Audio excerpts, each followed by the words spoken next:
नमस्ते। मैं राहिश। आज मैं इसरो के बारे में चर्चा कर रहा हूँ। भारतीय अंतरिक्ष अनुसंधान संगठन या इसरो को दुनिया भर में अपने किफ़ायती और लक्ष्यात्मक अंतरिक्ष कार्यक्रम के लिए जाना जाता है। इसरो भारत की राष्ट्रीय अंतरिक्ष एजेंसी है और दुनिया की प्रमुख अंतरिक्ष एजेंसीज में से एक है। इसरो के वर्तमान प्रमुख है डॉक्टर के सिवन। इसरो भारत सरकार के अंतरिक्ष विभाग के अंतर्गत आता है और भारत के प्रधानमंत्री अंतरिक्ष विभाग के प्रमुख मंत्री होते हैं। इसरो की स्थापना Indian national committee for space research या इनकोस्पार को बदलकर की गई थी।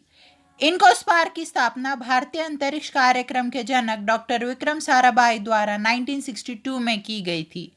उस समय इनकोस्पार भारत सरकार के परमाणु ऊर्जा विभाग DAE के अंतर्गत आता था। इनकोस्पार ने तुम्बा इक्वेटोरियल रॉकेट लॉन्चिंग स्टेशन टर्ल्स तुम्बा की स्थापना की और भारत में शुरुआती रॉकेट टेक्नोलॉजी विकसित की। इनकोस्पार ने भारत के पहले साउंडिंग रॉकेट का प्रक्षेपण किया था। अमेरिका में बने नाइकी अपाची का 1963 में और भारत में बने RH-75 का 1965 में। और इसके साथ कई देश जैसे फ्रांस, जापान, सोवियत संघ इनके भी साउंडिंग रॉकेट्स का प्रक्षेपण किया।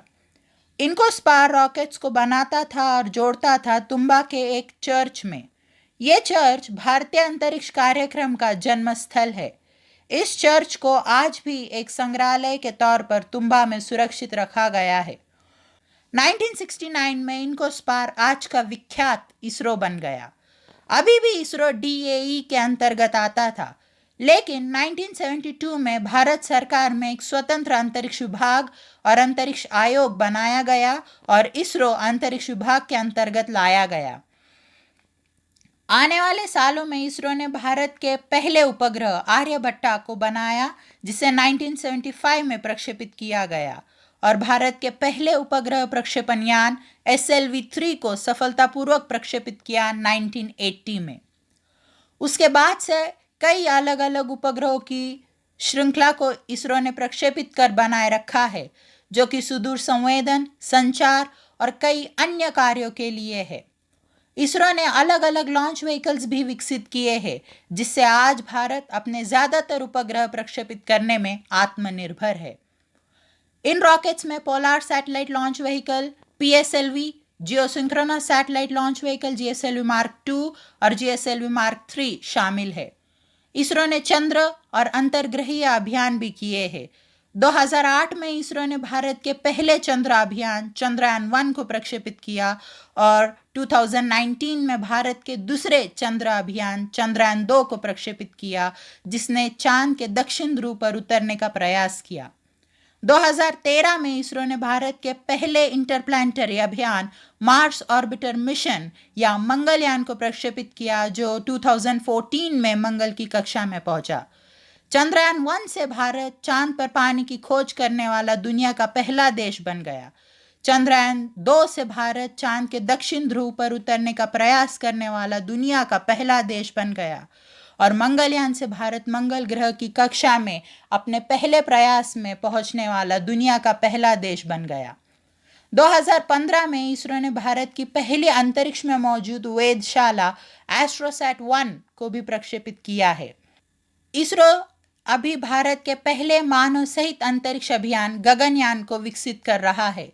गगनयान भारतीय अंतरिक्ष यात्री व्योमनॉट्स को भारतीय अंतरिक्ष यान से अंतरिक्ष में ले जाएगा। इस अभियान का प्रक्षेपण 2022 में होना है। इसरो भारत के तीसरे चंद्र अभियान चंद्रयान-3 का भी विकास कर रहा है, जो उस लक्ष्य को पूरा करेगा जो उसके पहले का अभियान नहीं कर पाया। यह सब कुछ इसरो भारत के पहले शुक्र अभियान यानी वीनस मिशन, भारत के दूसरे मंगल अभियान और भारत की अंतरिक्ष में मौजूद पहली सौर वेधशाला आदित्य L1 के साथ साथ विकसित कर रहा है। इसरो नई पीढ़ी के रॉकेट्स को भी विकसित कर रहा है। इसरो एक सेमी क्रायोजेनिक स्टेज और इंजन का भी विकास कर रहा है। रीयूजेबल लॉन्च व्हीकल या RLV का भी विकास इसरो द्वारा किया जा रहा है।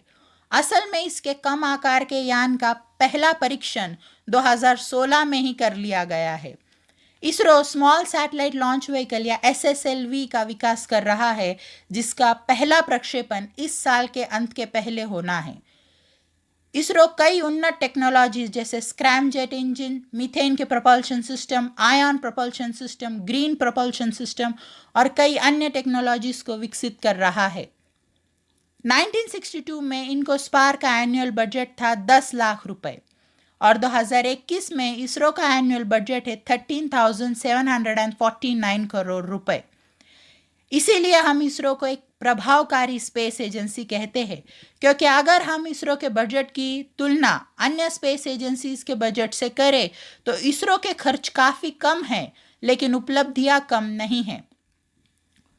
इसरो का लक्ष्य है अंतरिक्ष विज्ञान में अनुसंधान तथा ग्रहीय अन्वेषण करते हुए राष्ट्रीय विकास के लिए अंतरिक्ष प्रौद्योगिकी का दोहन करना, और इसरो बिना किसी संदेह के अपने इस लक्ष्य को हासिल करने में कामयाब रहा है। जागतिक महामारी के दौरान इसरो ने अपने अभियान रोककर महामारी के विरुद्ध भारत की लड़ाई के लिए मेडिकल सप्लाईज भी मुहैया कराई थी।